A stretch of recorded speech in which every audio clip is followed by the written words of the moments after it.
So today we're gonna take a look at a team that I just really enjoy. We're going to have MORPEKO, Duelblade, and Aegislash. This is a team that I had in the top team video as well. And of course, this team is going to be quite a bit weak against ground type Pokemon because, yeah, we have 3 Pokemon that are weak to ground types. I know, it's a crazy concept. But in this meta itself, there is barely any ground types available, and so I wasn't really too worried about it. So if you have a triple weakness, but nobody can run really the weakness, then who really cares? Today we're going to take a look here at a very, very strong team. I had a lot of success with it. I think I went a total of 10-2 with this team. I'm fairly certain I went 10-2 with this team. This team was fantastic. We see here first battle we win against Galaxy Bolton, one of the strongest players in the game. We can move on to the next one. Alright, okay, this Pokemon here, the Talonflame, is actually a little bit of an issue. This Pokemon is a bit of an issue because of, yeah, our best answer being our lead, but as a Shadow Talonflame, that thing just hurts quite a bit, and as we will see here as well, our MORPEKO doesn't really enjoy this one too much. But with that, also, we're going to see that, yeah, we still gotta get them super low, and I'm alright with that. We see them super low now, and I can just go for the farm down with the Duelblade. They step out into the Annihilate, and what I realize now is I should be able to fully farm them down here, and that is all that I really want to do. I am gonna be able to go ahead and go for the full farm down. And by the way, this team has a lot of, I don't know, a bit more play towards certain scenarios and a bit more of a strategy behind it than maybe the first scenes, because what we have here is actually the perfect setup. The perfect setup to win most of those games, and this is also how I won most of the games. You're going to see it here today. Okay, this is going to be quite an easy matchup after having a bit of a tougher lead. Well, yes, we had an extra type against the flying type Pokemon. Like, it's not a tough lead generally, but it's tough for the team. We are going to be able to win here without even needing our Aegislash. But basically, this team has such an interesting idea behind it that we have to discuss it a bit more. Oh, this, by the way, against Rise to the Occasion, shouts to you. We're going to have a 9-10 lead, horrible lead for us. In comes Sableye, also not really great. I'm going to go for the bait because they kind of have to respect the Gyro Ball. They have to really respect the Gyro Ball. They're going to respect it. They're going to use a shield. I'm going to use a shield here as well. And this is exactly what I mean. This is exactly the trap that I'm setting up for everyone that I'm playing right now.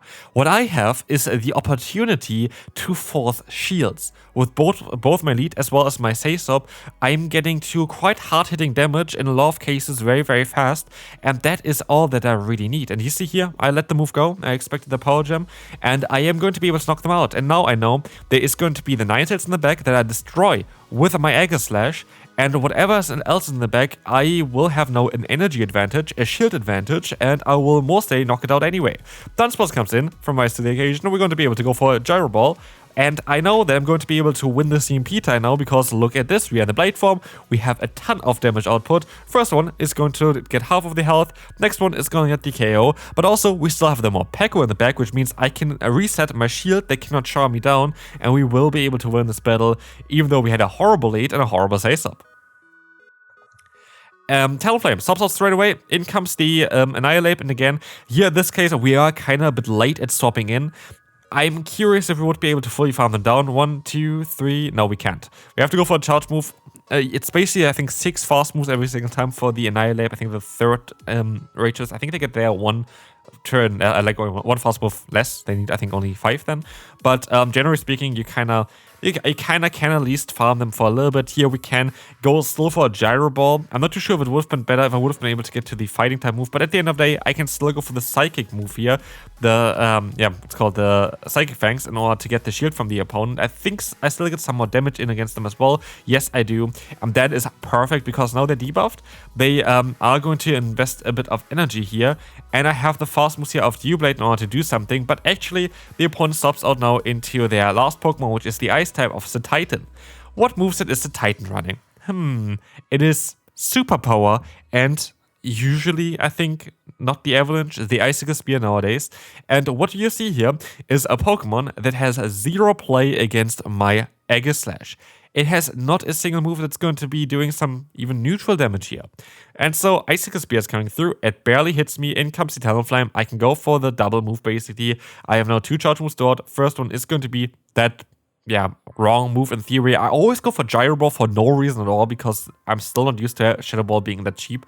But as you can see, I have 2 moves stored and the opponent just forfeits. They know this game is over. Alright. This is against Caleb Pang. This was actually the first battle that I did with this team. This was at very late at night. I made a mistake here. I should have just went straight for my aura wheel. Like, there's no point of doing anything else. I just put myself so far behind now. I expected them to go for, a shield or something. But at the end of the day, my idea behind this team and what I needed to do, and also I was too late to swapping here. I should have been able to swap out in time. And there was a tiny bit of lag there, frame drop, basically, in between them swapping into the weekly tough, I have to say it as well. But at the end of the day, I just misplayed this in the lead. And now I'm in such a difficult position. And I misplayed even further. Like, I really play this game so bad. It is ridiculous. Here, they just get too much energy off already against me. I wanted to not be stuck in the matchup for that long because I want to get energy as well on both of my Pokemon. But at this point, I'm just in such a bad position. It is madness. I should have even went directly into my Aegislash, actually, now thinking about it, against that Wigglytuff. There was no reason towards any of the plays that I did here. So, yeah, that was the first battle I did. It was super late at night. That was definitely not ideally played. And I'm against a player like Caleb, who won multiple regional championships as well there. You can't do it like this. I'm fairly certain he won multiple ones. I think he won at least like 2 or 3 times with Bastion. Oh, at least he definitely got very far in those ones as well. I definitely know that he won at least 1 or 2. But as you can see, while we are going to be able to go for a Gyro Ball here, which would be knocking out the Wigglytuff, which they very likely let go through, I am in no position to really win this battle here, as the Corviknight comes in, which has usually super effective coverage against our Aegislash as well, and we are just not going to do the damage that we need to do. I would say, even if I played it perfectly, it still could have very well been quite rough in order to win this one. I am not too sure if this would have worked out like this, but yeah, at the end of the day, I screwed myself over a little bit here. Well done from Caleb. Nothing I can really say towards it as well. I just didn't really play it well. That's fine. You can't play every battle well, especially if it's the first battle and it's super late at night. I don't really mind this.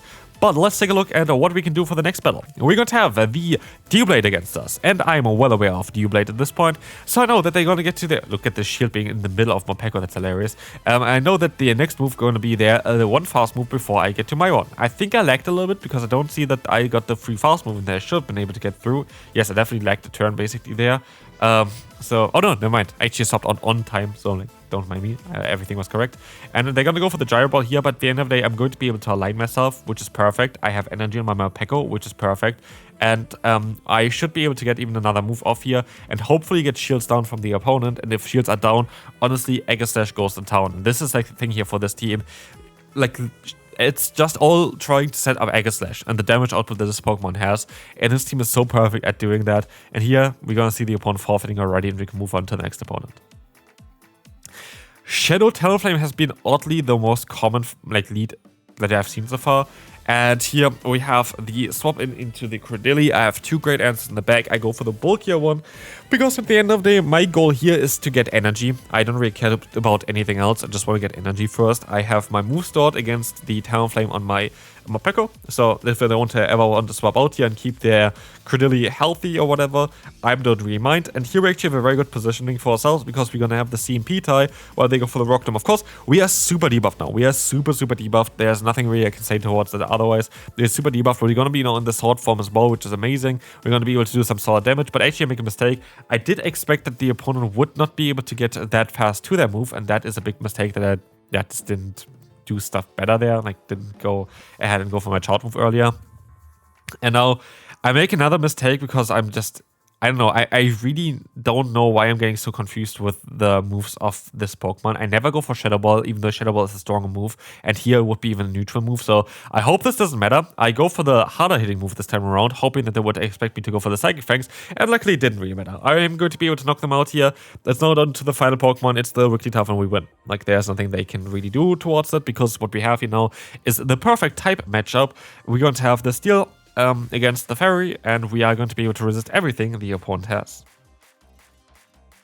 So, as you're gonna see, we are going to be able to, go up against the opponent's Stunfisk. No, this is okay. We are going to have here the Mud Bomb coming through, and we are going to shield up the move now.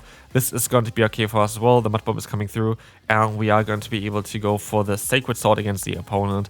We are in a position here where I actually don't think we can really win, personally, because we have a ground type against us. Stunfisk is such a difficult matchup for us that I don't really think that there is a way of us winning this battle. Like, seriously, like, this is destroying our entire team.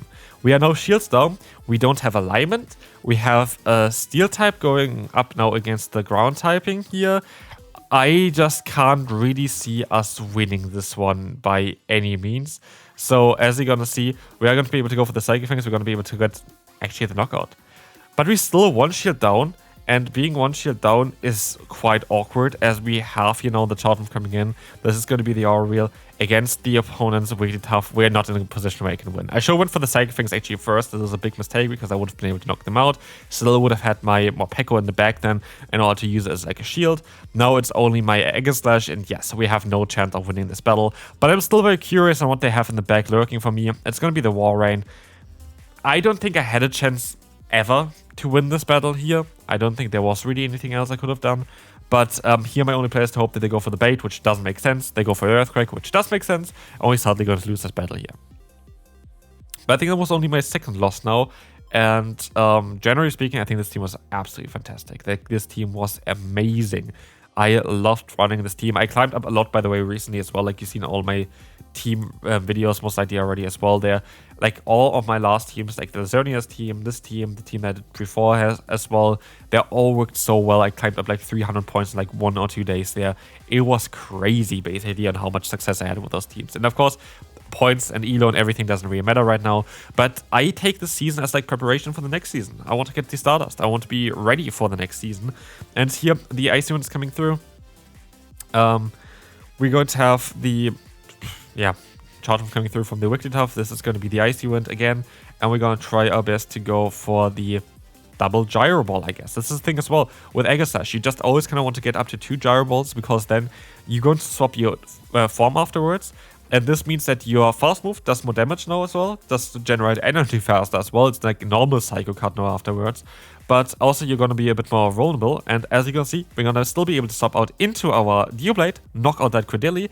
I still have a Steel type move here stored, the Gyro Ball, for that Wigglytuff, which we should be able to knock out as well. So Geoblade is going to... No, actually, we're not going to take 2 KOs here. It's going to be down to the Aegislash again to take a KO. This Gyro Ball easily is going to be able to knock them out, which means we have our MORPEKO with, I think, 2 shields left now against whatever they have in the back there. This is going to knock them here, and in the back is going to be, okay, one of the worst matchups. It's going to be Ninetales. We're going to see that they get a free fast move in as well, which is really annoying, but we do so much damage with our aura wheel. We can go for the Psychic Fangs, and we will be able to win this battle. Guaranteed now. Good game to the opponent, and we can move on to the next one.